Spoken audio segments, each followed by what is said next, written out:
you. Yeah. All right. Looks like we're live on YouTube right now. The meeting is being recorded, and we will keep a separate document of the meeting minutes as well. I'd like to welcome everyone to JPAC today, the Joint Policy Advisory Committee. MAG is hosting JPAC this year in terms of meeting arrangements and organization. We wished we were down in sunny St. George, as our UDOT Commissioner Nagy would often remind us, that it's 80 degrees down there. Myron was able to remind me of that earlier today. So that's where we would prefer to be today, is down in St. George. But we'll get together here in the next couple months after we all get vaccinated. I'm halfway there. I think Andrew made it there all the way the other day. So get all these old guys with all these medical conditions like Andrew out of the way, and then I can get to the vaccination. So appreciate everyone coming today to this meeting of JPAC. Just as a quick reminder, JPAC was created, 20 years ago, 15 years ago? Andrew and Carlos, I think you guys have been around long enough. The members agree to share information about current and future travel. 18 years. 18. Current and future travel in the urban areas and funding needs of the urban areas and critical performance measures, legislation, and issues associated with how to build some of these big projects and policy issues that affect all of us. And I sure appreciate getting together and learning from you guys about your perspective on these important things. So Melanie's got the agenda up here today. You can see the first item we have is the approval of the November 24th, 2020 meeting minutes.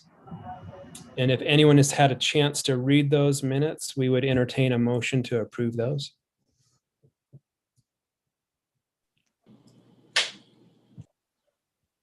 This is Clint Smith. I will motion to approve. I'll second. Oh, Thank you, Clint Smith, for the motion. And should we give that to Carlos or Jeff? Okay, Carlos has that one. Appreciate that, you guys. Item number 2, impacts of COVID-19 in the St. George area. This is going to be a presentation by Dixie MPO, and I was down in St. George last weekend, I think it was, and it's busier than I've ever seen it. Some of these things are counterintuitive. It's like me when I pick stocks in the stock market of winners that I think are going to win. Just go the opposite direction of what you think would happen with my picks, and you'll be a winner. So what you would think it typically would happen in a pandemic in an area like St. George or Summit County or Wasatch County, the opposite has happened in terms of demand. And so, Myron, do you want to take us through some of your experiences down in St. George and describe what you guys are witnessing? yeah, I'd love to, Sean. Thank you. Can you hear me and can you see my presentation? I'm getting a thumbs up. Thank you. I apologize on the get-go to Carlos. He's already seen this presentation once, and I hope that Chairman Hart from our MPO executive board has had a chance to read through it. And I apologize to them for repeating some of this information, but it's good information. We've had a good go this last year as far as economic development is going, and maybe we'll have a chance to talk a little bit about that. But let me talk about just for a second what we've seen from a transportation perspective down here with COVID-19. When the disease was young, we were all told to shelter in place, to stay 6 feet away from everybody, and to mask up. And it seems to us down here in St. George that everybody said, I know, let's do it in St. George. And let me just show you what I mean there. Our state park visitation from an increase over the 2019 attendance was anywhere between 50 and 75% increase over years past. This is not uncommon for all of the state parks down here and the local places of gathering outdoors. There's a lot of outdoor activities that can be done in St. George and the surrounding areas, and we found a lot of people doing that. This is a chart that looks at Zion National Park. On the average, Zion National Park has about 35% of their visitors are international visitors from Asian and European countries. This chart on the left shows the black line there as a 10-year average of visitation through the calendar year. And as you can see, we started 2020, the orange line, we started out ahead or a slight increase over the last 3 years and above that 10-year moving average. In March, as you're all aware, we said, let's take some COVID safe measures, and our visitorship went down. The Zion National Park actually closed mid-March into April, and then in May, they opened back up.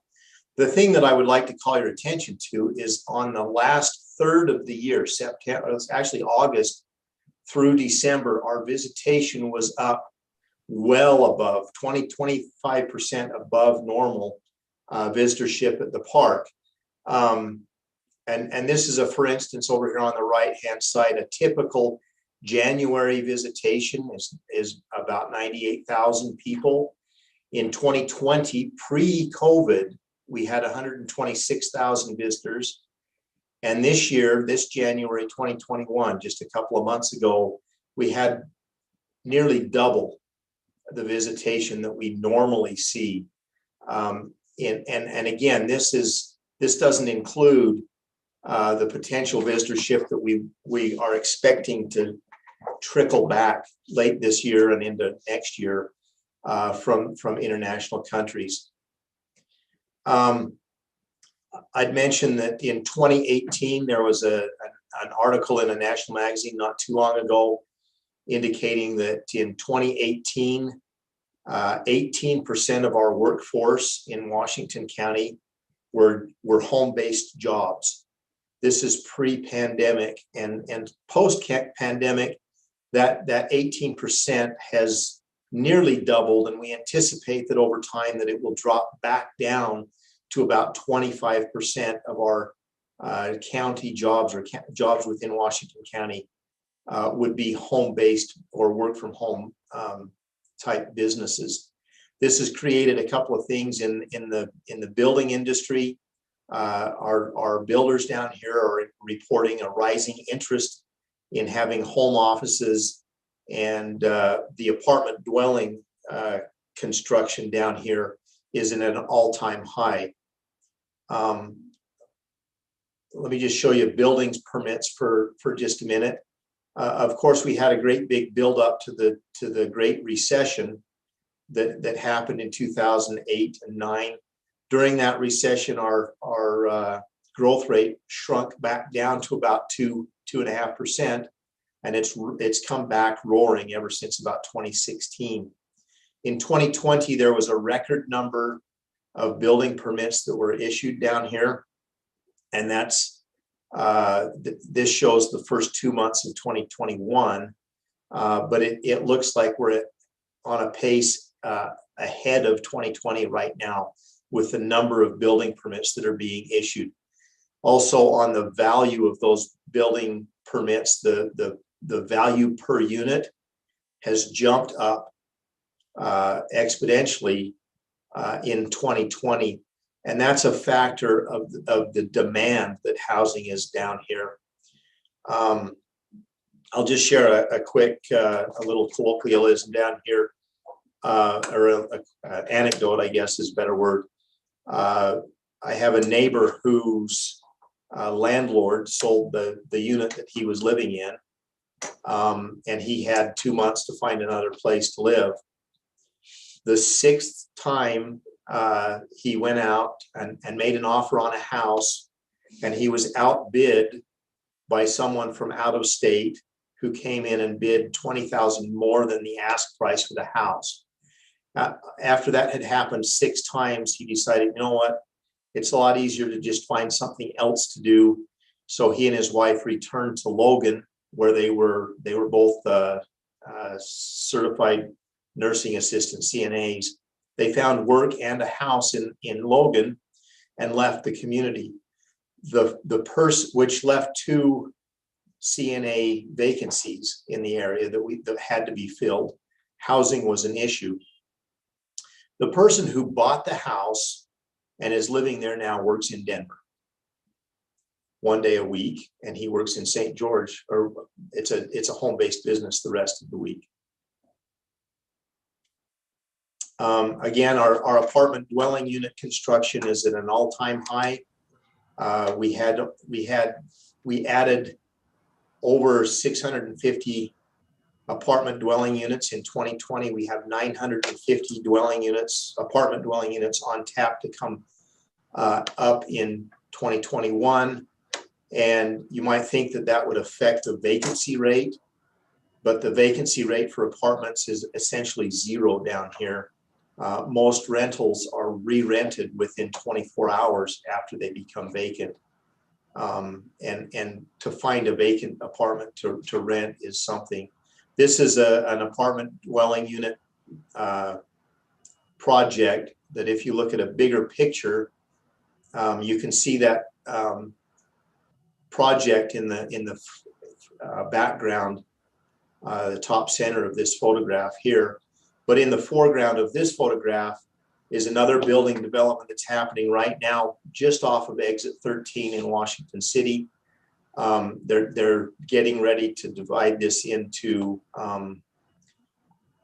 single family units, and you can maybe see the tiers of the development going down. These machines were moving when I took this photograph a week ago, and within probably 2 months, we'll start seeing rooftops come up out of there.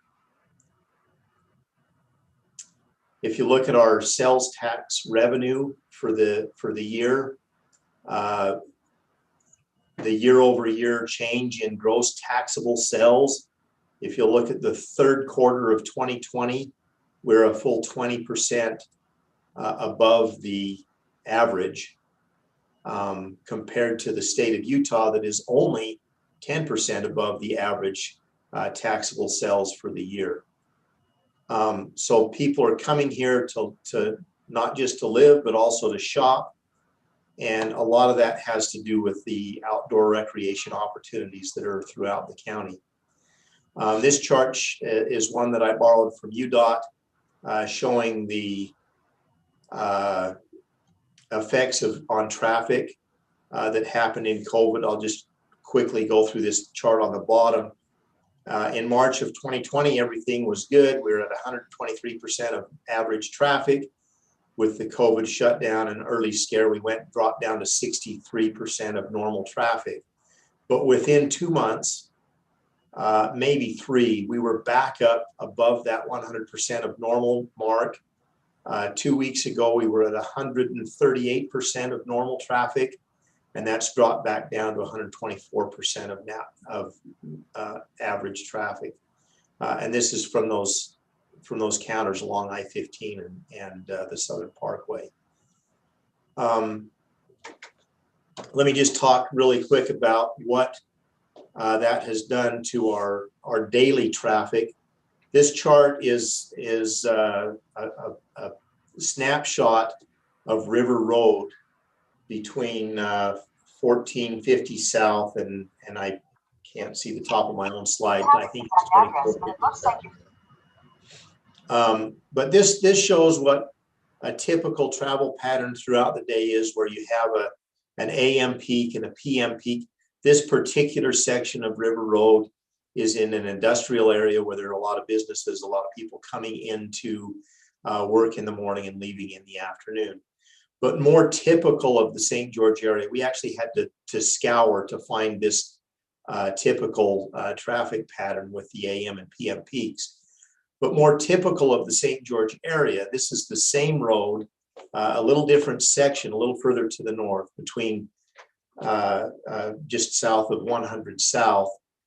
This is more of a typical traffic pattern in the St. George area, where you have the AM peak that is over here on the left, and it ends about 9 o'clock in the morning, and then people get out, and it's this 10 o'clock peak is what we see on a typical day on a typical road in this area. And that's a factor of people once the workday is started and the morning rush hour is over, we have a great number of retirees, a number of home-based businesses that need to run errands. And so they'll come out of the woodwork in between 10 o'clock and 4 o'clock, at which time we start the PM peak hour of traffic. And so when we're looking at this trend and we're seeing it on a number of roads in the area, we're starting to recognize that we can no longer plan traffic for that PM peak. We need to be looking at the 10 to 1 peak during the middle of the day. We think that will probably continue as home-based businesses become a norm down here, along with the recreation activities that are going on. This photograph was taken 2 weeks ago. There's already a roof on this structure, just to tell you how fast things are moving. Planning considerations moving forward, we're planning for more people, more homes, more home offices, more demand on our roads than ever before, and more needs for future traffic planning. As transportation planners, we need to be more aware of the shift in economic development, more aware of the dissimilar traffic patterns that we've just identified, and the other things that are on this slide. But and I would conclude this slideshow by just saying that the one thing that we really need to pay attention to over the next 10 years is actually implementing the plans, the travel plans, and the transportation improvement plans that we've laid over the last several years. We need we've got really good plans. We just simply need to move into the implementation of those plans. And with that, I'll ask for any questions that anybody might have. Thank you, Myron. You can also invite Chairman Hart or Mayor Hart to add anything from Ivan's as well. I know that he's the chair of your organization right now, and happy to hear from him as well if you guys want. Thanks for inviting me. Good to be a part of this. He always does a great job and covers everything, so there's not much left for me to say. Thanks, Myron, Mayor. I have a question, but I'll wait for the other mayor to jump in first. Well, not a mayor, Myron, but I'd be remiss to not ask you the question of what, and if I missed it at the beginning, I really apologize. How are you guys thinking about transit at all in the Washington County area? And is that part of that long-term plan that you're seeing? When would that help you at all? Carlton, that's a great question. I appreciate you for bringing that up. UDOT has graciously granted from the recreation hotspot funding that came out in 2017.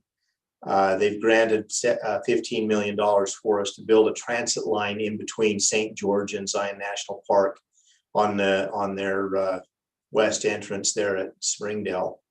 Where it seems to be moving much slower than we had hoped that it would, but we've recently signed some key agreements between Washington County and St. George City to take the SunTrans system and expand that out to Springdale. I don't expect to see that on the ground for another probably 18 months to 2 years, but we're moving as quick as we can with that.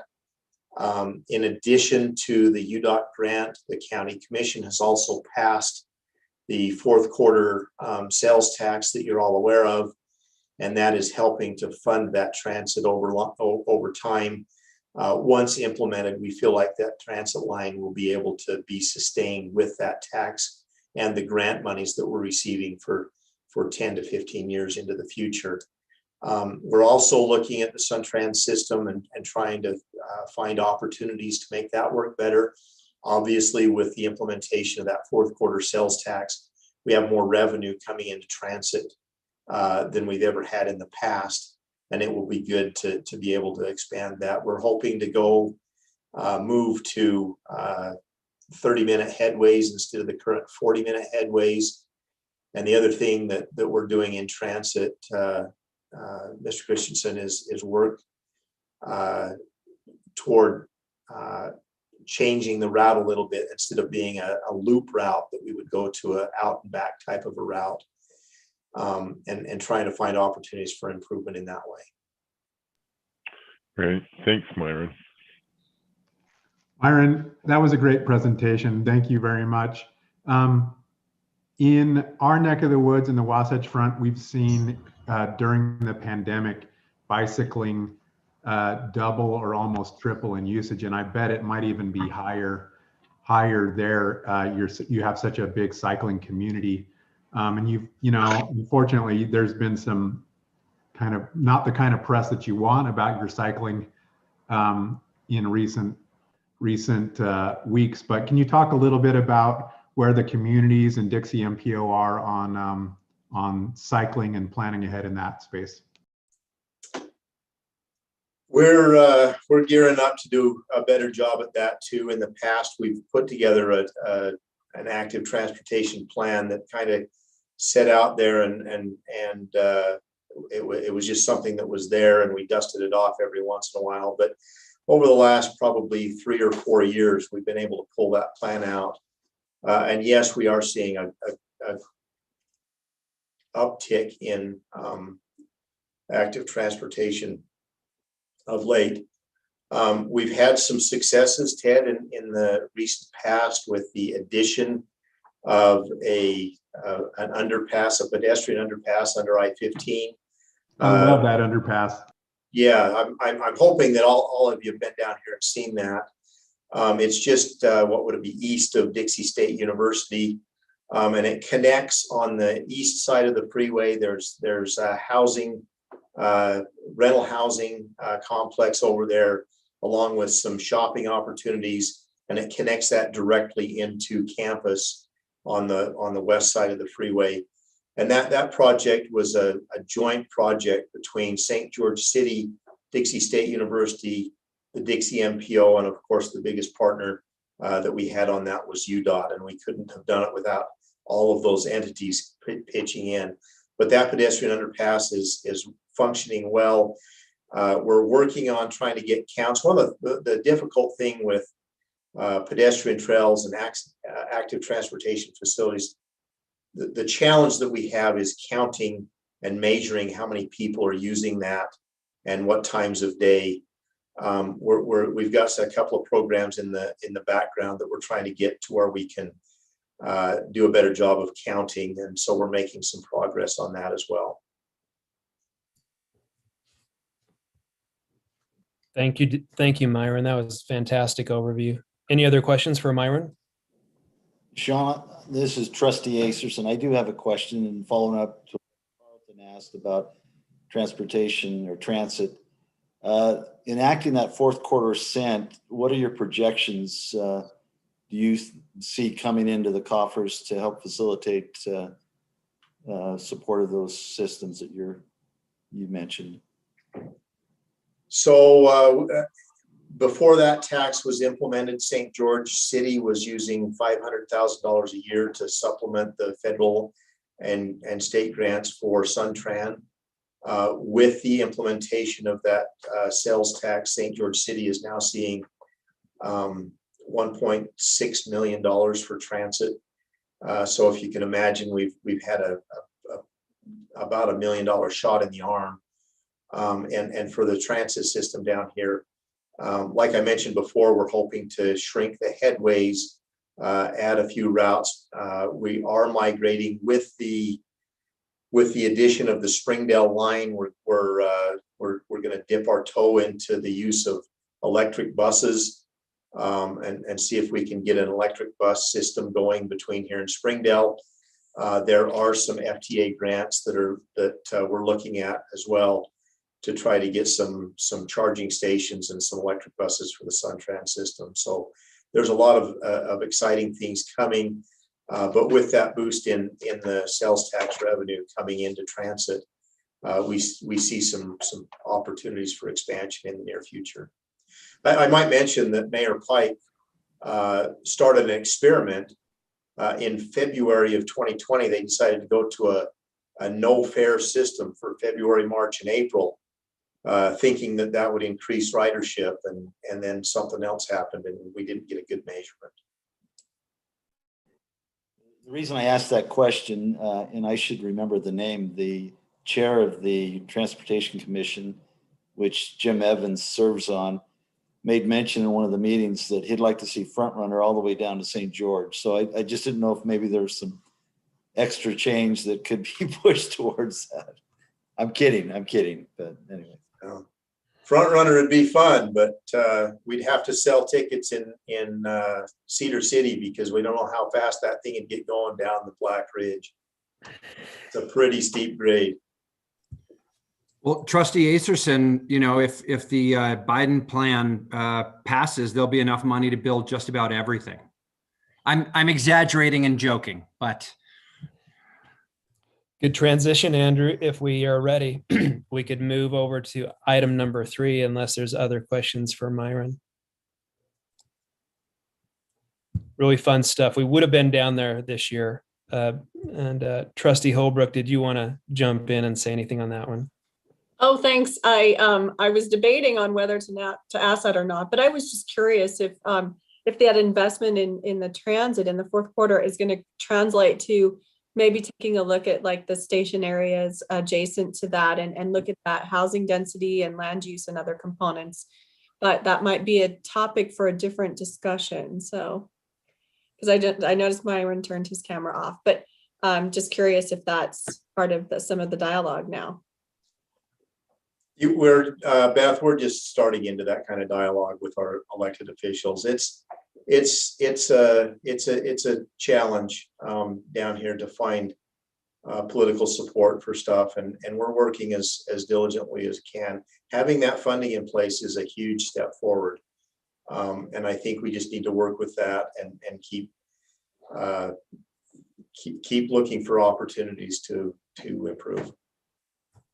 Yeah, appreciate that, Trustee Holbrook. I noticed last weekend when we were down there, considerable densities, as Myron was pointed out in his presentation, in St. George area of apartments, condos, more dense stuff than I remember being built recently. And so could be a great opportunity to link that transit up with some of that density.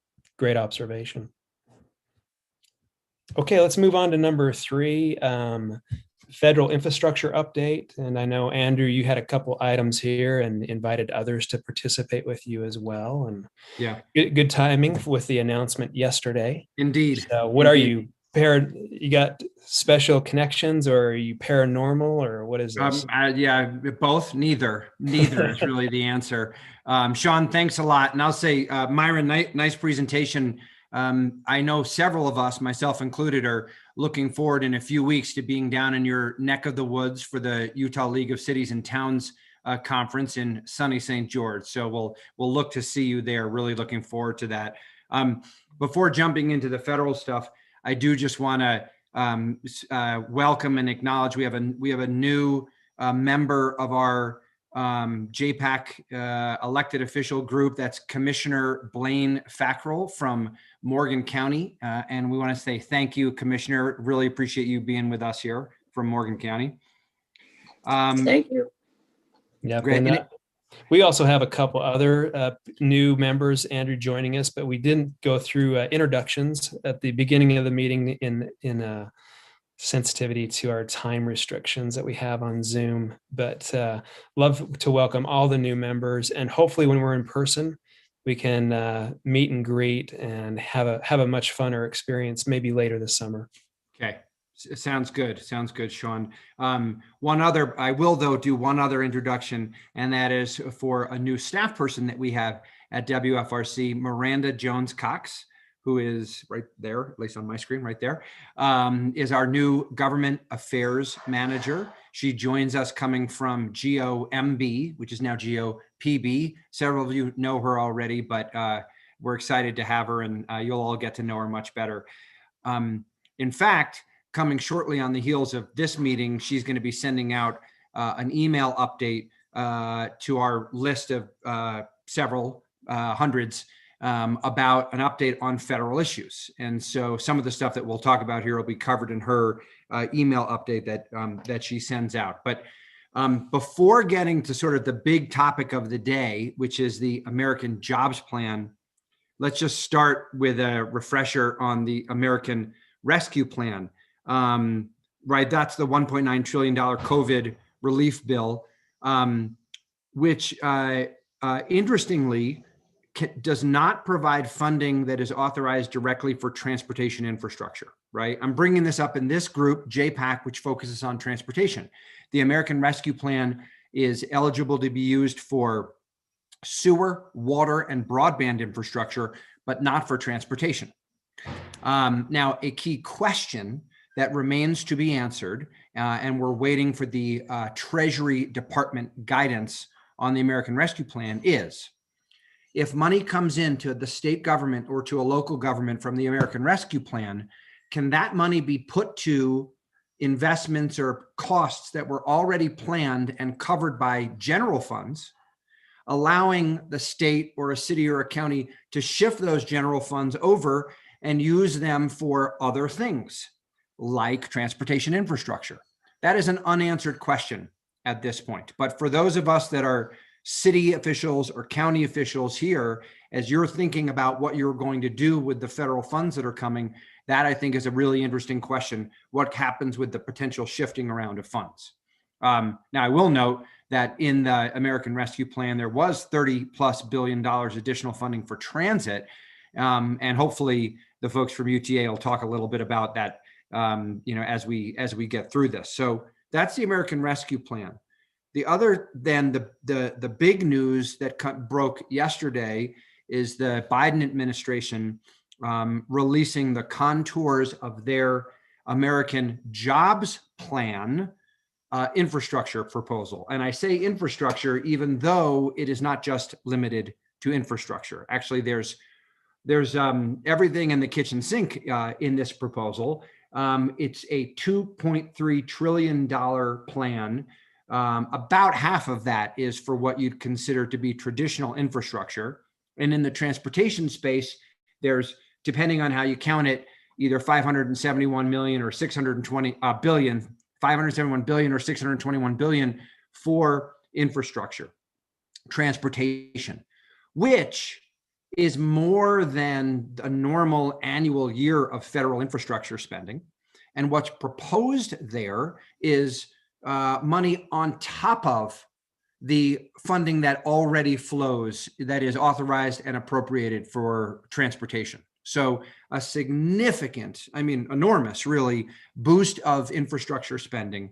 And I'm not going to go over the details of this at all, other than to hit a very few highlights. One of them is, out of that big chunk of proposed transportation infrastructure spending, a full 174 billion of that is for electric vehicle infrastructure.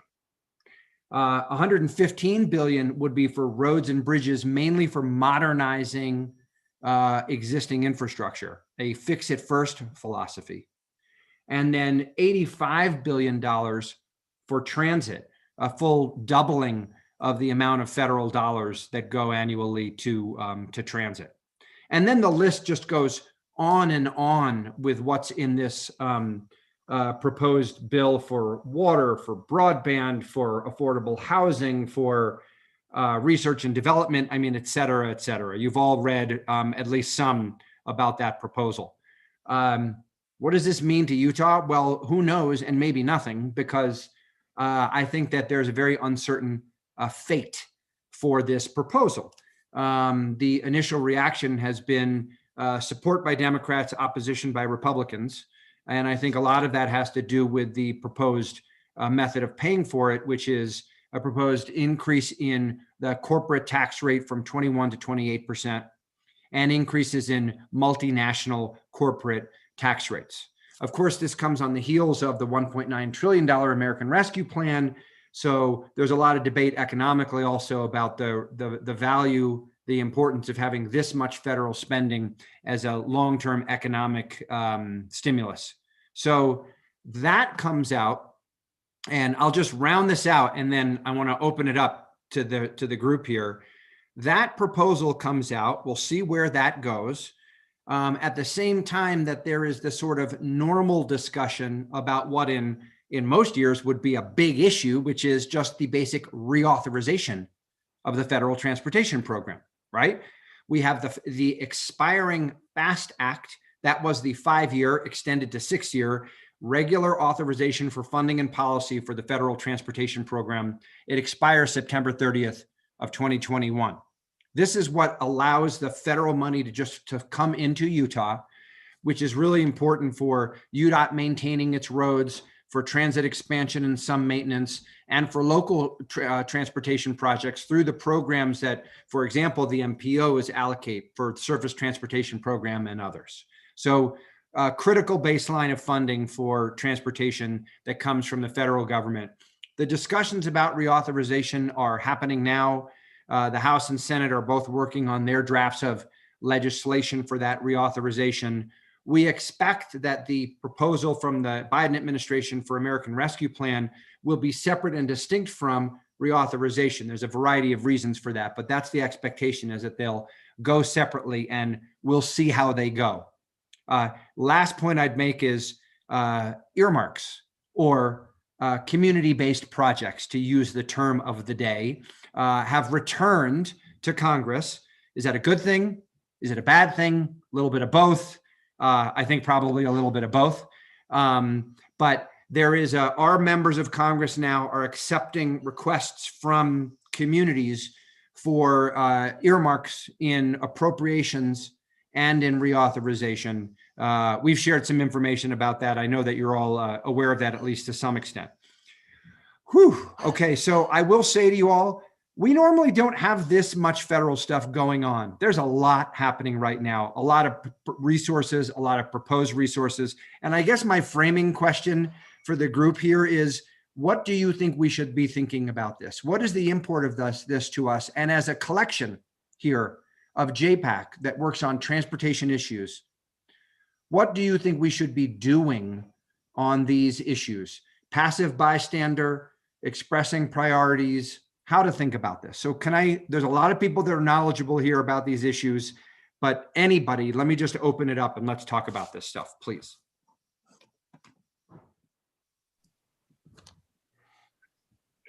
Andrew, the conservative side of me, like, this is crazy. But then on the other side of me says, it's also crazy not to have some plan in place and have identified what our priorities and which projects could go forward. And I don't think that planning ever hurts us. I know we have that to a great degree, with the efforts in the unified plan, but, speaking for our house, we had a number of projects this last year we've been trying to move along and get ready. So as if something came, we'd be able to go forward with them. If they don't come, we at least know which projects would be next in line for our more traditional sources of funding. And just even in the member special projects, things that are been due this week, and we've been working with congressional staff on the thing formerly known as earmarks. This thing, at least I would say the efforts over the last 6 months were helpful, because we at least had stuff we could present to them and say, if, should this present itself, here are the projects that would be our priorities. I do think to the degree that we can come, and I think we can go to them in a unified voice, then that makes it easier for them to also prioritize. And I know that's a little bit of a give and take, but we've been known to be able to do that. And so maybe, truly coming up with what those priorities would be and what sequencing makes the most sense from just capital as well as ability to actually do the projects would be helpful.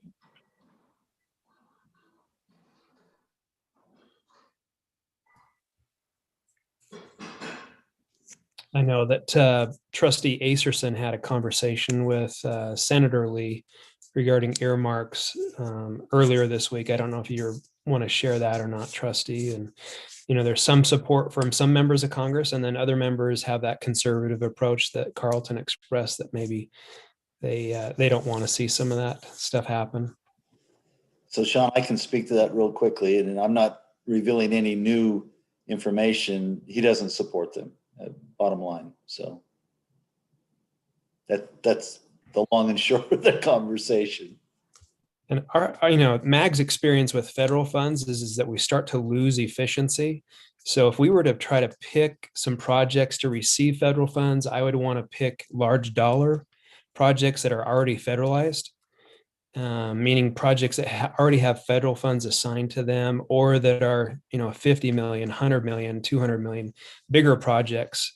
Because if we took a $20 million project and added $1 million of federal funds and federalized a $20 million project for $1 million, we would lose that efficiency, and that $1 million would just be evaporated with the requirements of the federal funds.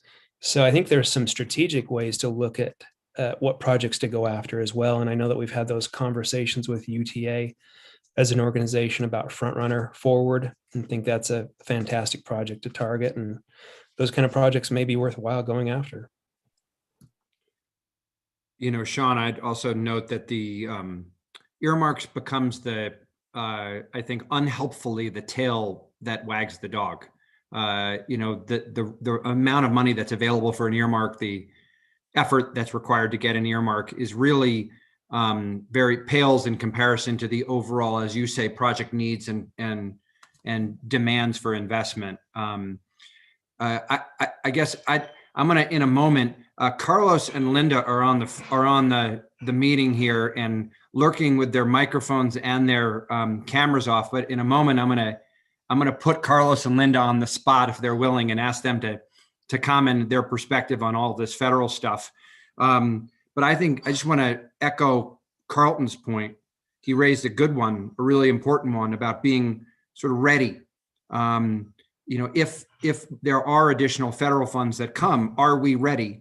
And I think historically, we, Utah, have been more ready than just about any other place to put federal funds to use, in large part because of the coordinated planning that we do. That doesn't mean we should take it for granted that we're ready. It's a really important question to ask, to make sure of, I think. So that's Carlton, I think that's a really great point to raise. And the other thing, and with this, I'm going to ask Carlos or Linda, neither of them have turned their cameras or their microphones on yet. So maybe I'm going to strike out here with UDOT. Aha, there you go. Carlos is back. But the other point to note, the context here, is what the legislature just did. And the remarkably large program of state and local transportation investment that we already have in front of us, let alone the additional federal resources that may be coming. And with that, Carlos, I just want to give a little props to you and to the whole UDOT team for doing a remarkable job in the last legislative session, in collaboration with many of the local stakeholders. All of us were involved in that as well, but you guys did a really wonderful job, professional job of navigating that process, and a lot of support for infrastructure investment. Okay, Carlos, take it away. Well, thank you, Andrew. Thank you for your summary of what's going on in Washington. It's always interesting to try to interpret what's going on and then try to relay that information in a cohesive way. And you do a great job of that. I'll put things this way. It's great that there's the recognition that there's a need for investment in infrastructure in this country. I think that alone, and the conversation that's taking place around it, is really healthy. And so I take that as a very, very positive sign. I think we all know the importance of, how our economy, our quality of life is really built upon a great infrastructure. And there's a lot of needs out there. We've been doing a good job in Utah in transportation. I think we all know that we are different in Utah in terms of in a good way. We are different because of the level of support that we've had from the legislature. And it's great to see that continuing commitment now, especially in the area of transit. And I believe we're going to see that continue to grow in the future. there's a long ways to go on this infrastructure proposal, because not only are, when Andrew said the Democrats are for it, well, there's factions of Democrats that some want more, some want less, some want it more focused on infrastructure. It's really it's a bill that's trying to create jobs, improve infrastructure, and address climate change. And it's got a lot of pieces to it. Because of that, anytime you try to accomplish so many things in a bill, it's going to become more complex to try to get support for this and how to move this forward. So I would say that there isn't even unanimity in support on the Democratic side. And obviously the Republicans are going to have, they're going to have to see a reason why to support this. So it's got a ways to go. I will say on earmarks, I've seen almost good, the bad, and the really bad on earmarks. And if you go back in time and you look at our reauthorizing bills, we started back years ago with 3% that was set aside for earmarks. Then it grew to 6% in the next bill. Then it went to 18%. And those that were in the business at the time, recognized the term "bridge to nowhere." Well, the chairman of the T&I committee at the time, Don Young, home state of Alaska, that's where the bridge to nowhere really came from. And it became the poster child as to why earmarks were not necessarily a positive thing. So there's an attempt now to try to focus earmarks. I appreciate that focus on trying to focus them on projects that really the local governments, the MPOs, and the states have in an existing plan. I think that's a good way to try to, because the recognition is there that we need to somehow manage the earmark process.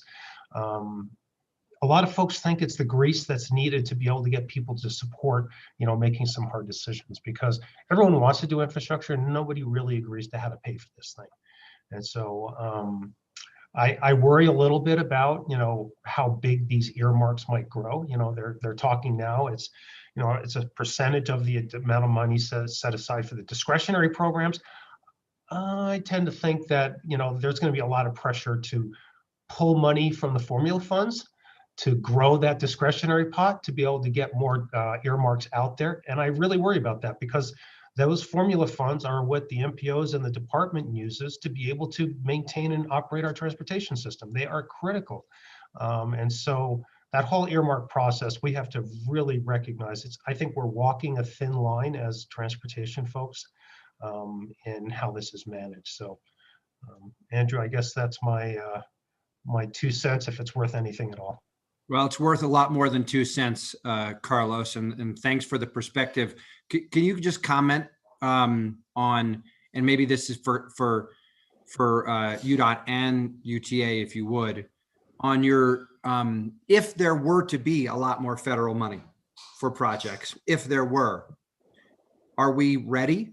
With everything that's happening already in the construction anticipated, could we absorb it? Do we know what the projects are? What's your comment on that? Well, I think we know what the projects are, and because we would focus those projects on the unified plan. I think, so we have a plan in place. We know what those projects could be, but to say, are we ready? A lot of it's going to depend on how this money might come. Because if we're talking the jobs plan right now, if that were to move forward, there's no clarity on how that money would be distributed. There's no discussion that this is going to be following the federal formula process right now, and every state is going to be dealt with equitably. I think there's more discussion around that this would be handled as a discretionary program, and we'd be spending gobs of money to prepare applications and compete for it. And so those details are going to be part of what gets people on board or off board on supporting a bill like this, and none of that has been really figured out yet. And so, are we ready? If gobs of money, more money came to us, we could manage that. A lot will be around the restrictions on how fast you have to spend it and in which way we spend it. I know our contractors and our consultants will always say we have capacity. We have capacity. Now, we don't have a capacity at the department that grows.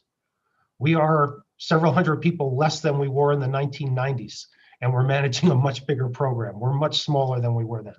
And so we would have to figure out a way to be able to manage, a doubling of the federal program.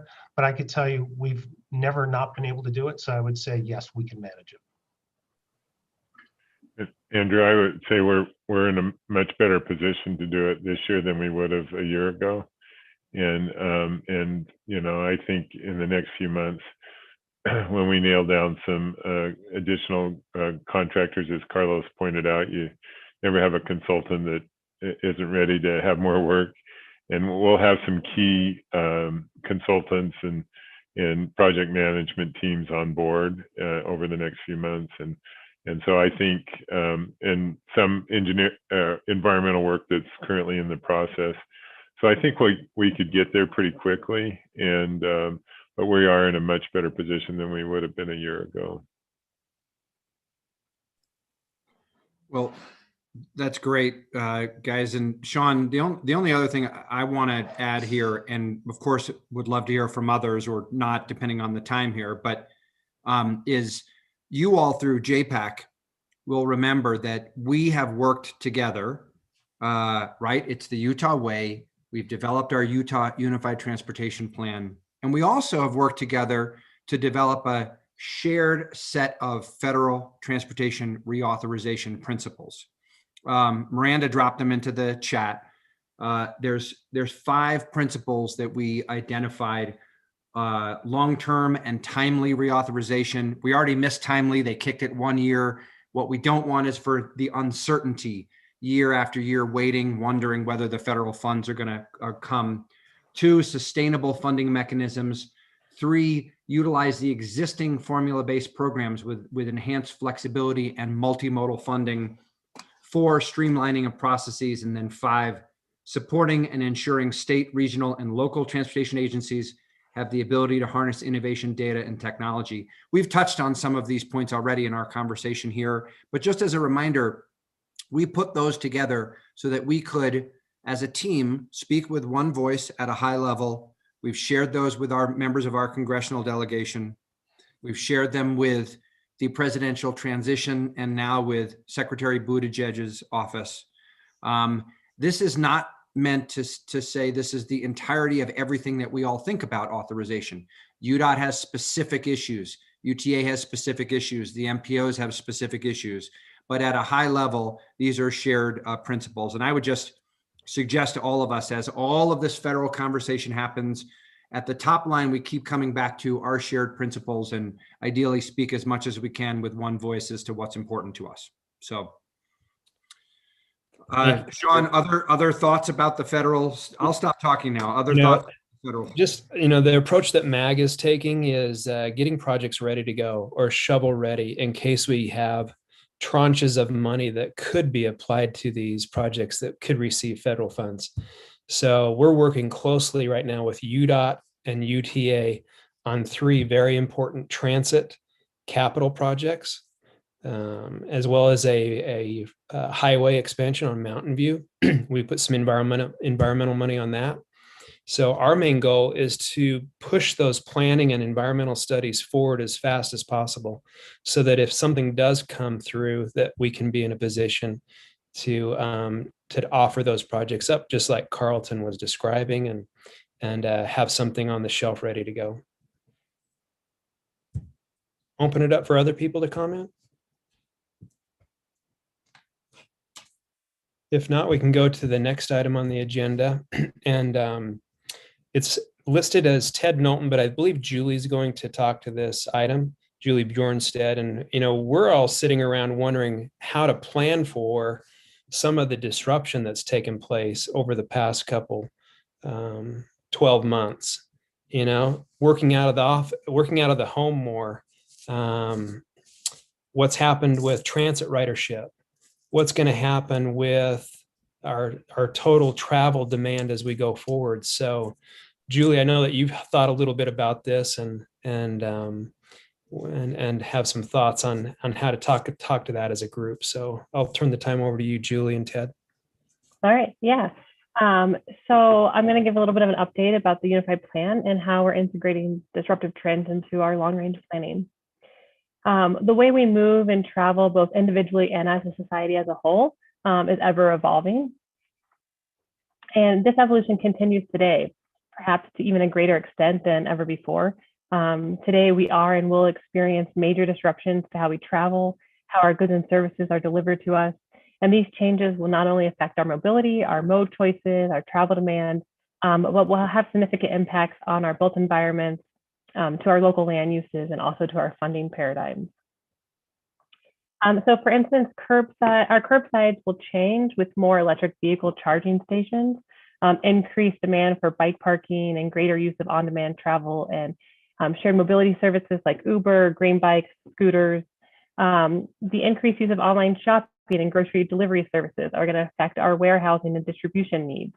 Our communities are going to need to rethink how we accommodate this increased delivery need, not only because there's more delivery vehicles, but there's also new delivery methods such as sidewalk delivery robots, drones. Teleworking will allow us to work from anywhere like we're doing right now. So whether that's along the urban fringe, as Myron was saying earlier about this guy from Colorado working in St. George most of the week, whether that's from a local coffee shop or a shared office space, or our traditional downtowns and job centers. And autonomous vehicles will shift how we can live and work. And for those of us who commute, might be able to live further away from our job locations. So all of these changes are going to impact how our cities are shaped, but also can have significant impacts to our local communities' tax bases. Whether that means that we're getting more sales tax in predominantly residential areas from online shopping, or our sales taxes are declining in areas with traditionally higher daytime populations like our downtowns and our job centers. So to that end, the Unified Plan partners, we're working with our local communities and public and private stakeholders to research the feasibility, the timing, and some potential ranges of implementation for a number of disruptive forces and policies. And we began with about 24 forces and policies that we were looking into. And we've narrowed that list down to these 7 forces, and if I can count really quick, 9 policies that we thought were the most feasible. So the idea is to test our transportation networks now and in the future to see how and to what extent these forces and policies may change demand in our travel modes and in our locations of travel. So we're right now in the middle of testing these forces and these policies and our travel demand models. And we'd love to come back to JPAC and over the next couple months and show you those results to kind of give you a taste of what we may see happen in the future and to keep you informed of our work and to talk with you about how communities can prepare for the changes ahead. So I'll stop here and just see if anyone has any initial reactions to that work or any questions about what we're doing and how it's going to be integrated into our long-range plans. Really, obviously you're looking at our local models, but has anybody done some of this work nationally, and do we sort of have any previews to what they're discovering, or is everybody basically in the same position that we would be?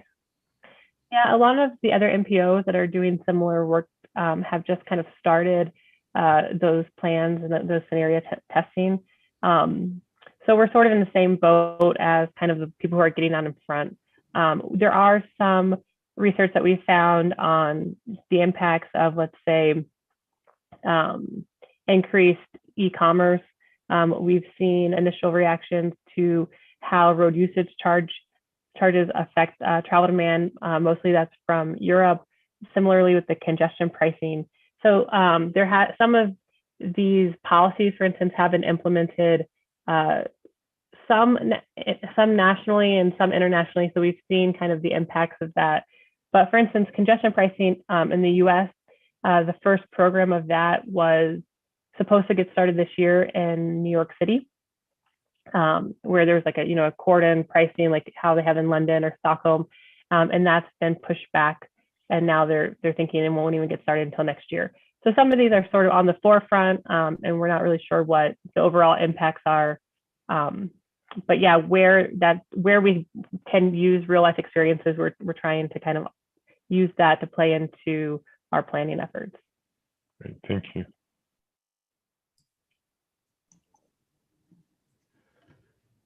Julie, if Um, I could just interject for just a second, if that, I think part of what this is also about is it's a change in the way we plan a little bit. In the past, we've kind of settled on one sense of how the future might unfold, and then we've planned around that one trajectory. And now we're getting we're preparing multiple threads. Well, the future might turn out a bunch of different ways, and the question is not how do we plan for one way that the future might unfold, but are we going to be resilient based on a variety of potential ways that the future might unfold? And so that kind of look at the resiliency of our plan to handle different kinds of cases and different kinds of ways that the future will unfold it's changing the way that we do planning itself as partners together. And while I have the conch here for a second, the other thing is that this is not all about regional unified plan work. A lot of it is about what happens within individual communities in that local scale, and what it means to local governments if transportation unfolds this way or that way, or if people live and work in one way or another way. And so the local implications are really key part of this conversation. Thanks, Ted. To follow up on that comment, Ted, this is Jeff Acerson, Trustee Acerson. I would be very interested in this group that's here on this Zoom call today to privately maybe send to Sean what your expectation is as far as the mix between working from home and going into the office. Here we are, a planning group or an organization that's trying to plan for the future of our communities and our state, both on infrastructure. But reality is, I think I don't want to call it a divergence, but there is a real transition going on right now. And there's a real unknown of where the future is going to be. Are people going to stay at home? Are corporations going to allow people to really set up a home office, and they really don't have to go in the office? UTA is looking at that too, as far as future planning. And so I'd like to see how diverse our opinions are here as a group that is trying to figure it out to see where that is. And that's just a thought. Yeah, I would love actually if everyone would do that. And so we have on all of these testing a range of implementation. And so we've had some thoughts about what that might look like in the future based on travel surveys that we've seen recently, knowing that those travel surveys are sort of geared towards office workers who usually have more mobility than non-office workers and working from home. But I would, as Trustee Acerson was saying, I would love to see what everyone on this phone call's opinion of these long-term telecommuting trends would be.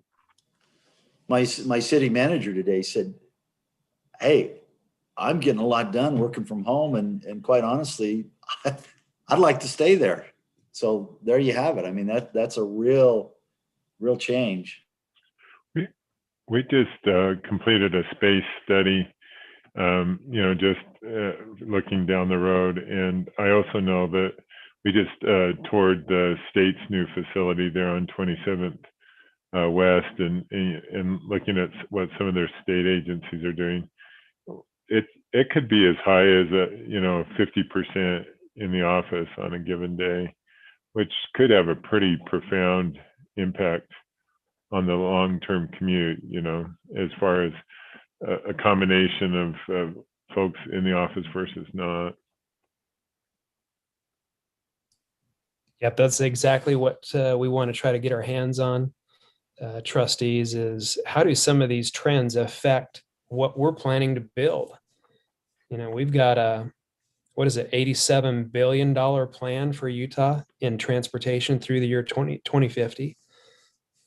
Are we sure we want to build what we have planned right now? Because maybe we ought to tweak it a little bit based on what's happened over the past 12 months. And love some of the policies that you have on the list there, Julie, including free fare consideration. What would that do to the economics and ridership of transit. We've noticed that with UVX, the BRT system in Provo Norm that Mayor Kafusia and Mayor Brunst coined fast, free, and frequent is the key to that success. That bus line had 2,000 riders a day before we converted it to BRT, and now it has 12,000 because we made it fast, free, and frequent.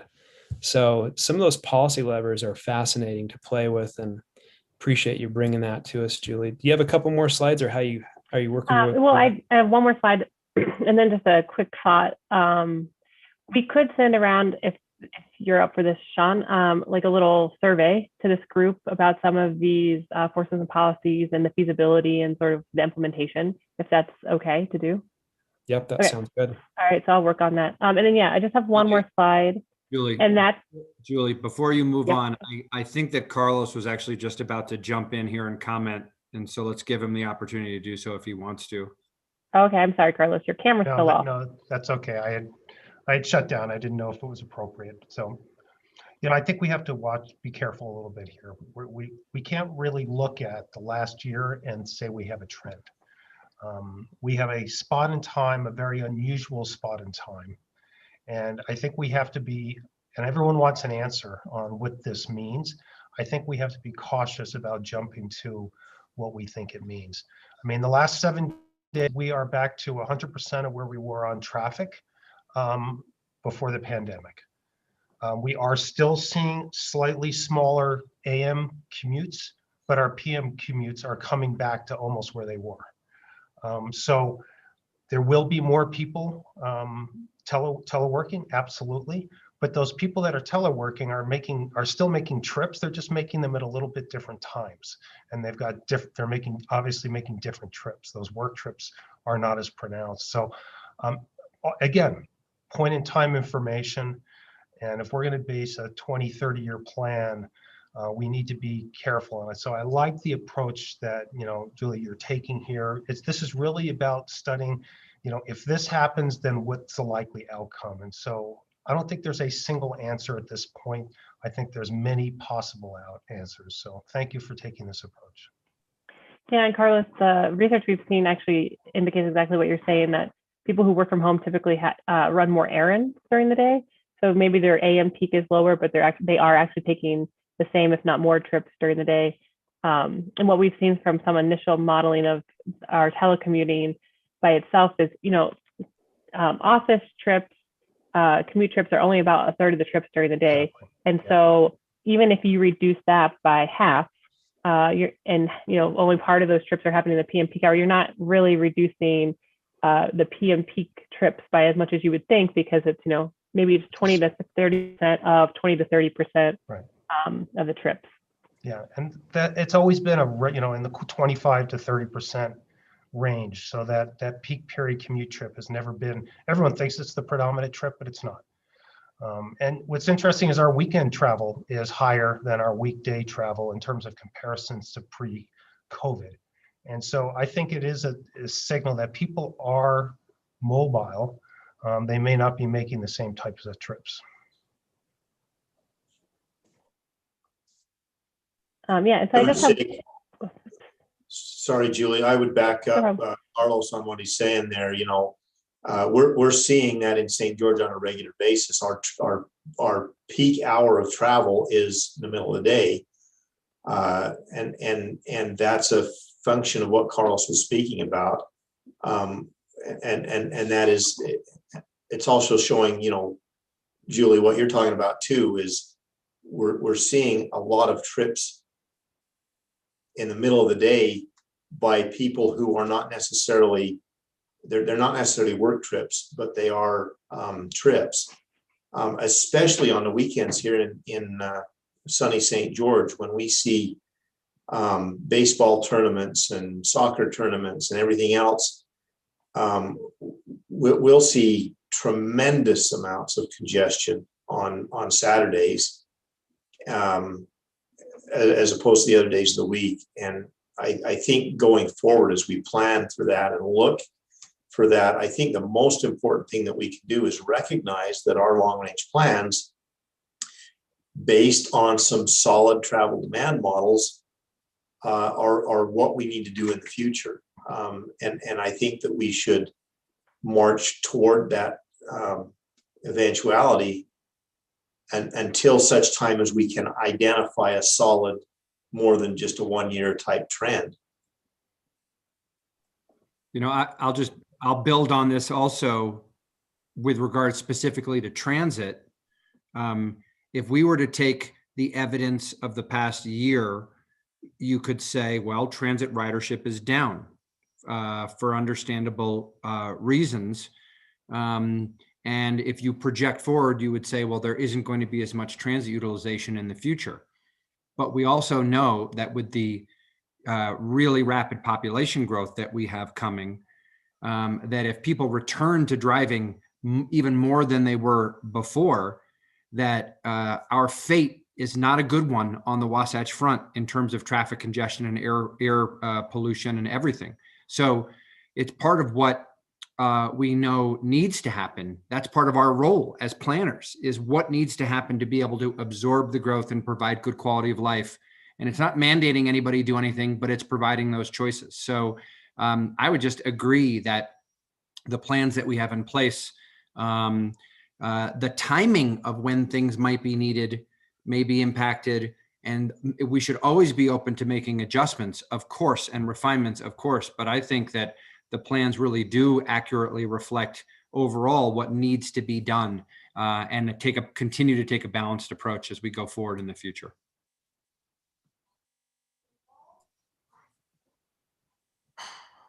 Okay. Okay. Julie. And Yeah, Julie there's one has more slide. I just wanted to flag something that Ted is involved in that's happening in early May. And it's a conversation about how COVID may change our communities and what lessons we can learn from the past year to help build a better future. So that event's in early May, and you can go to apautah.org to register. Julie, that is going to be jointly sponsored also by the League of Cities and Towns and the Urban Land Use Institute. And it'll also explore, what are approaches that we can help shape that land use and not just react to it. So we'd love to have all of you come to that if you are interested. That's likely to be the first of a series. We're looking at also unpacking what's happening to travel, transportation, and also unpack what's been happening to open space and amenities. So those three bases. Thanks, Julie. Yeah. Hey guys, Ted, what is this? A self-serving slide? Aren't you the president of Utah APA? How did you get that one? I am not it is a little self-serving because I want APA Utah to be successful, but no, I'm no longer the president. Very good. Very good. You've self-disclosed. Thank you And guys I'm for done. great discussion on Thanks, that, Julie. Appreciate it. One other item on our agenda is talking about the House Bill 433 that was successful this year and how that may direct UDOT to program out further in time. We've typically programmed 4 and 5 years out in time so we can get those projects ready to go, get the environmental documents done, get the bidding in place, and then get the contracts in place for construction. And Carlos, I'm wondering if you or your staff could just talk to that a little bit about what your thoughts are from a department's perspective about approaching programming the TIF fund further out in time, and how that would work in your minds or how you would approach that. So let you take it from there. Thank you, Sean. Well, I'll remind everyone that back in 2017 when we had the $1 billion bond, we were asked to program out farther than typical as well, and we ended up programming from 2017 into 2025. So this was not an unusual request, I guess, because we've been asked to do it once before, but it was an attempt by the legislature to want to get as many projects as possible on the table for the Transportation Commission to consider, to bring as many, so that more parts of our state would be able to participate in the projects. Sean, I don't know what kind of level of detail you're looking for, how much time. I mean, do you want me to run through real quick what we gave our commission a little over a week ago? That'd be great. Okay. Do I have your permission to share a screen? Yes, you do. Okay, Thank you. Thank you, Mr. Chairman. Let me see if I can, okay, so here we go. I like that. We recorded that, right? Carlos referred to me as Mr. Chairman, so I can play that back. You're doing the work, Sean. You Sounds took good. this on, so we appreciate you doing your part here to keep JPAC going. It's important. Well, thanks for talking to this item, Carlos. This is Okay, fun stuff. what, talking about you as chairman? You want me to keep going? No, I'm talking Okay. about the money. I just Okay. show me the money. Okay. I'm going to start. I'm going to teach you guys how to fish. Okay. So I'm going to start here at the UDOT website. So udot.utah.gov. And I'm just going to go to the bottom here. I'm going to go to Transportation Commission. And I'm going to go to just one of these presentations we gave here. But before I do that, I do want to point out that we did present to the commission the legislative actions as well as thoughts on moving forward with planning out past the normal planning horizon. And so all that information's out here in these project lists, and you can submit comments through this button here. So please give us your thoughts on that. And that's, the commission takes that very seriously and uses that in their deliberation processes. So come on, there we go. I'll make that just a little bigger. I hope that's okay. So this is March 18th. Terry Newell did the presentation on this, and this was basically our index of the subjects. So the bill, the projects, the bill, the source of funding, whether or not there's bonding, the commission action that would be needed, and again, the fund that it would be coming out of here. So House Bill 433, 705 million was advanced in one-time general fund money that was put into the Transportation Investment Fund. And I will show you the list of projects that the legislature identified, legislatively selected projects. And then I will show basically the planning out past the farther horizon, because that came as House Bill 433 as well. And I'll show you the initial list of projects we put in front of the commission. As you know, they've seen this multiple times. We wanted to get in front of the commission so that the public kind of had something that they could comment on. Active transportation, this was done in Senate Bill 2 appropriations bill, where they moved $35 million, again, one-time money out of the general fund, moved it into the TIF, and it's going to go for active transportation from a list that we've talked about before, regionally significant active transportation projects. And the two different, the transit piece of 101.6, very specific number of cash, one-time money, and then bonding that was authorized. UTA is very well aware of that. And then from county of the first class, so Salt Lake County, they've had a revenue source for years. They've worked with the local governments, have worked with the legislature, and that money was allocated out to communities over quite a bit period of time. And so there was some one-time money and some ongoing money that was allocated. And then funding, a new fund was created, Cottonwood Canyon's Transportation Infrastructure Fund was created for whatever alternative came out of the Cottonwood Canyon's environmental impact statement that's underway right now. Moving to the first one, this was the list of legislated projects. So these projects were, you know, all but one of these projects came from the first phase of the long range plan, which I consider to be a very important piece. So as we worked with the legislature, different members would be interested in specific I'll say projects or geographic areas, and we we absolutely focused them back on that first phase of the long range plan. And we considered it a success and a validation of the planning process. The one project that was, I'll just point out, that was not part of the first phase of the long range plan is this East Zion SR9 improvements. And so this is improvements for, really, there's this east entrance to Zion's Park. that there's a goal to make improvements there, to build a transit hub there, to build trails, both for mountain biking and for hiking trails on that side. And so they're trying to disperse the use around Zions Park. And there's a public-private partnership associated with that. So these are projects, they provided $705 million, but they did not provide dollar values for any of these projects, and they did not provide any more scope other than what you see here. And this was a recognition that the legislature did get themselves in a little bit of trouble when they created the Centennial Highway Fund back in 1997. That was the I-15 project in Salt Lake County, plus another 41 projects across the state. The legislature then owned the scope and budget on those projects, and it became something that was very difficult for them to manage. So they've graciously given that responsibility to the commission and the department.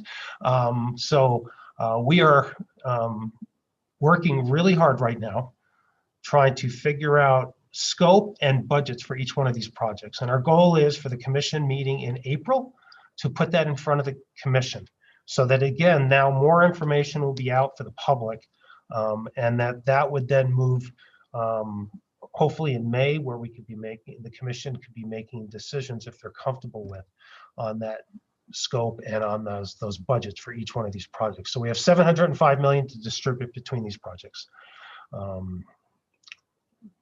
Then I'm going to go, this is where that intent language that Sean talked about to go out past the normal programming horizon. We are programmed into 2025 right now a little bit.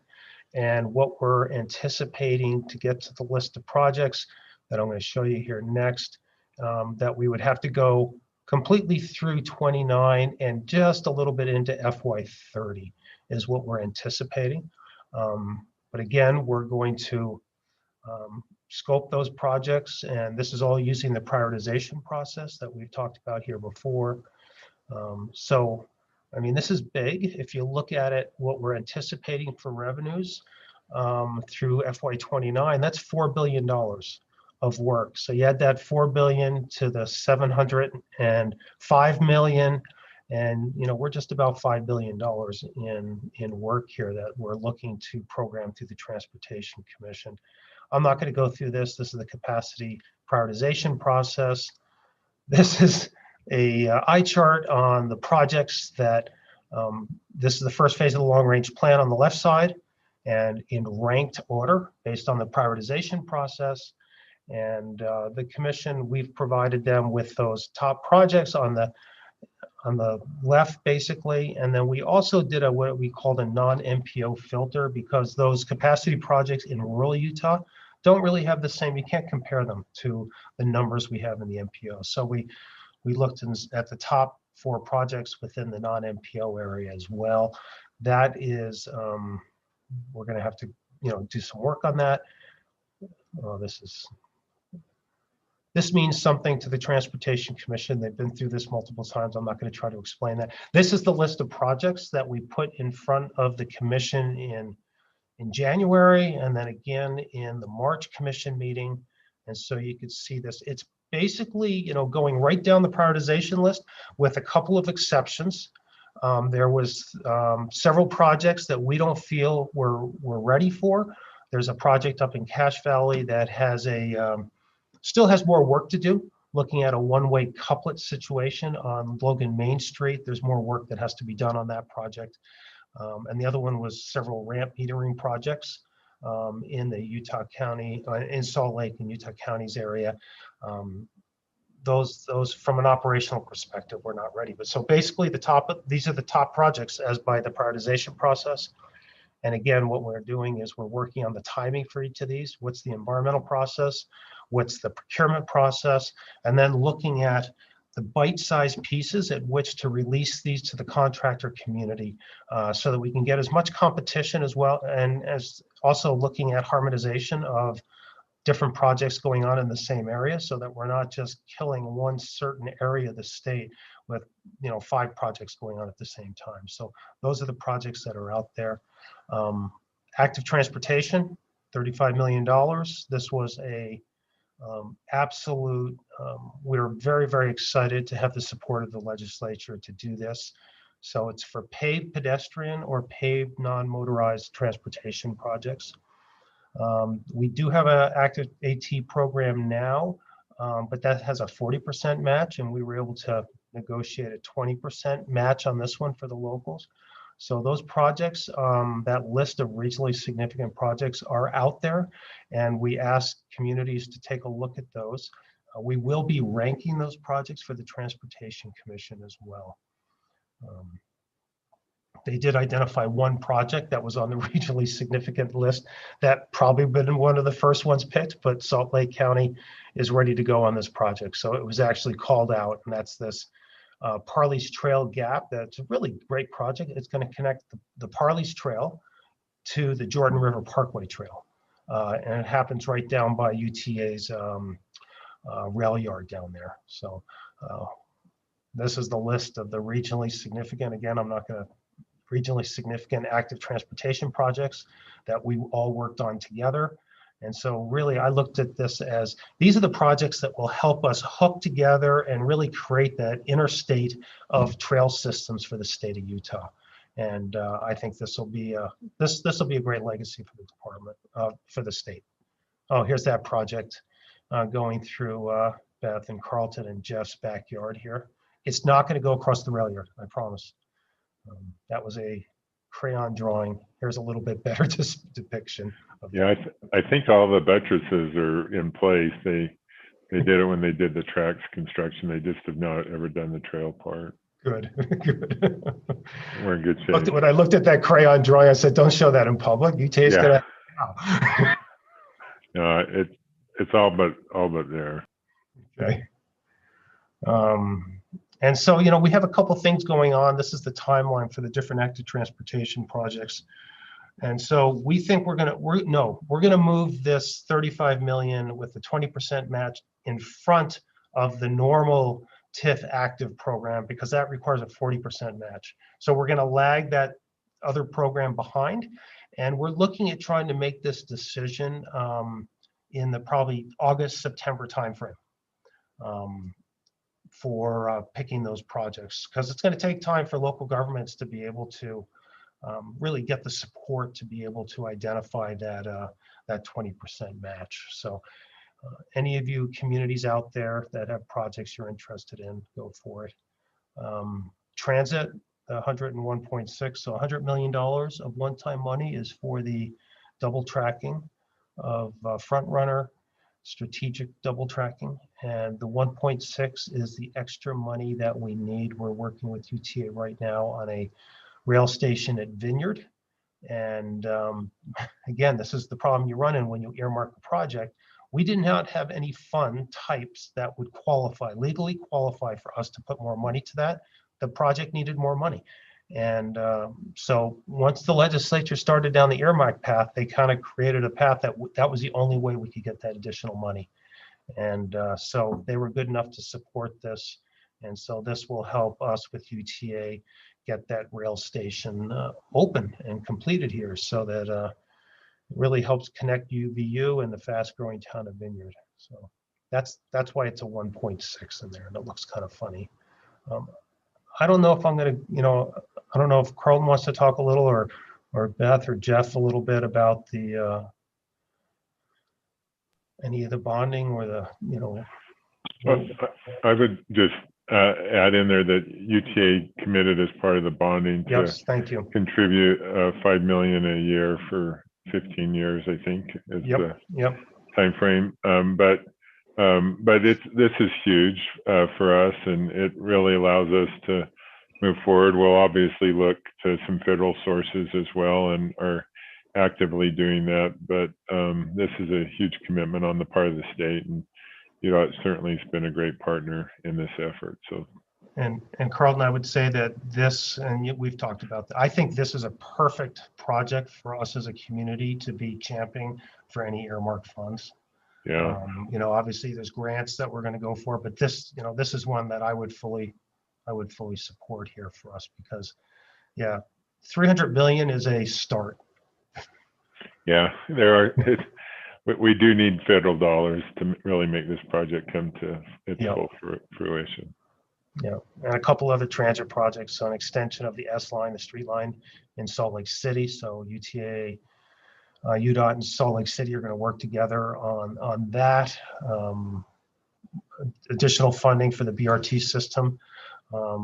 This really connects, Front Runner at the IHC hospital area to our community college and to the new state office complexes here. Where I'm standing right now, and also to the red line over in West Valley City. So that's really going to be a nice connection. I think that's going to be a very successful BRT, and continuation of the funding for the environmental document, because we've done the plan. UTA has done the planning work for the Point of the Mountain, and I think everyone's excited about what the Point of the Mountain can be. So that was timely. And then there's a consolidation of tracks down in Springville / Spanish Fork. I don't know, I kind of put the slash there. The new Spanish Fork Hospital just opened up in this area this week or Friday. Representative Gibson was sending me pictures. He was very excited.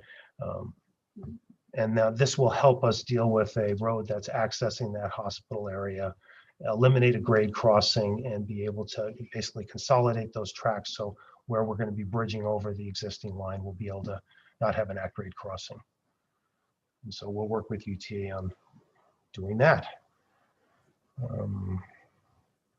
I think, Sean, that's probably enough. That's great.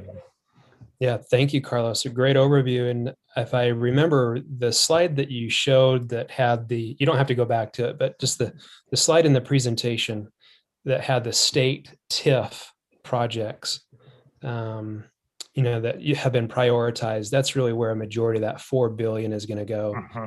One of those big projects, if I recall right, is I-15 reconstruction from Salt Lake to Farmington. Yep, and that's absolutely the biggest one. And if you think about what we've done on I-15, we're now starting to work towards an area that we really have done nothing more than Band-Aid I-15 for the last 30 years. It's a much needed project, but it's a big number. Yeah, that's great. I appreciate you going back on that one. Thanks for teaching us how to fish. That was a great way to navigate into the website. And I think I could even do that now after you showed me step by step. I appreciate that. Hey, Sean, I just want to make Andrew, just a brief comment. As Carlos is going over HB 433, and then all the things that HB 433 didn't do, meaning it didn't direct the expenditure of all the funds, because as Carlos noted, it recognized, and the legislature recognized, the really good planning and prioritization processes that are in place. And the legislature, just to be clear, they could have said, we're going to tell you how to spend these monies exactly in this way. But there's been a lot of great work by a lot of people that are on this meeting right now, and others over the years, to get to the point that the legislature and others have a great degree of confidence and trust in the professional planning and prioritization processes.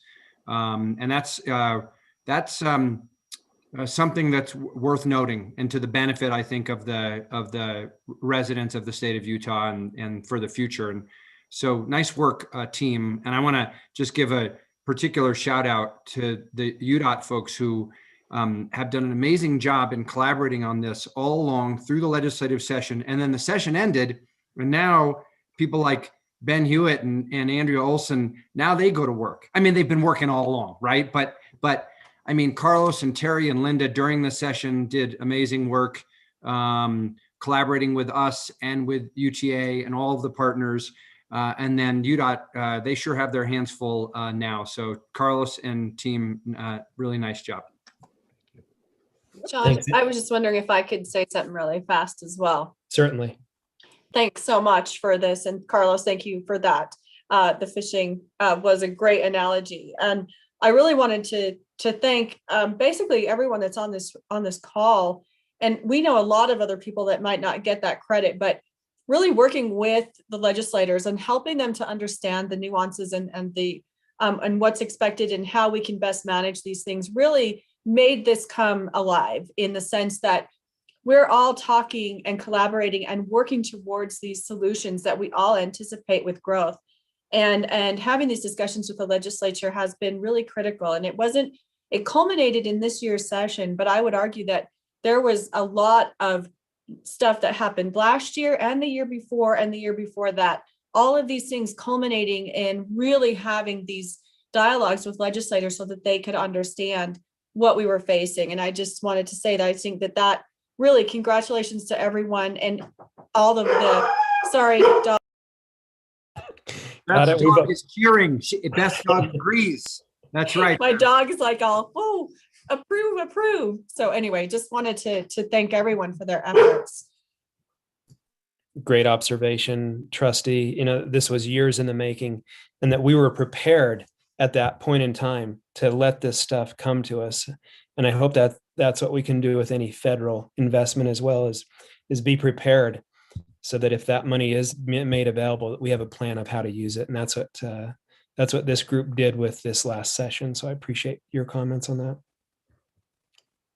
Other thoughts about this agenda item? If not, we'll go to other business and then adjourn and on to the rest of our day if anyone has anything else for the group. Sean, I would be remiss to not say that on April 13th, we're doing our groundbreaking for the Ogden Bus Rapid Transit System, and our own Beth Holbrook gets to speak. But we're excited. Obviously, we're mirroring the success at UVX there, and have learned a lot and adding to it. And so but this will be a great addition in the northern part. Very exciting project. My daughter goes to Weber State next year for her first year. So we were driving the alignment the other day and I was proclaiming the virtues. Thanks, Carlton. Other items for the group? Sean, this is Myron. Yeah. The Utah League of Cities and Towns does have a conference here in St. George in the next several weeks. And I would offer up that in conjunction with any of your individual schedules, if you would like a quick tour of the happenings in St. George, just get a hold of me. I would be more than happy to show anyone on this call, take you on an individual tour of some of the things that are happening down in this area for growth, for transportation facilities, anything you want to see. Thank you, Myron. Other items for the group? All right, I'll entertain a motion to adjourn. So moved. Second. Thank you, Carlton. Thank you, Jim. Thanks, everyone. We'll see you next quarter. We're doing 4 of these this year, and so we'll have one in a couple months. Great meeting. Thank you, everybody. Very informative. Yes, thank you very much. It was. Thanks all. Great to see y'all. Thanks, Sean.